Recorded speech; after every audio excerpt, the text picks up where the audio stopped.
Hey everyone, in today's video, I'm going to show you how to set up payment gateways onto your Shopify store. First is go onto your settings. It'll turn it to this page. And now from here, go onto the payments.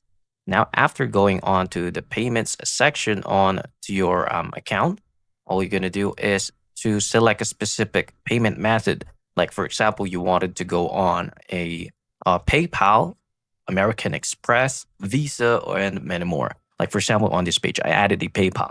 Now, if you want to add a payment method, click on here and search for a specific payment method.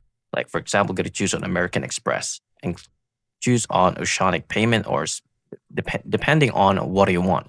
Now, click on Install. Now, after installing, all you need to do is to set up your informations like required terminal code, security code, or choose either it's a security card, a credit card, or a debit card.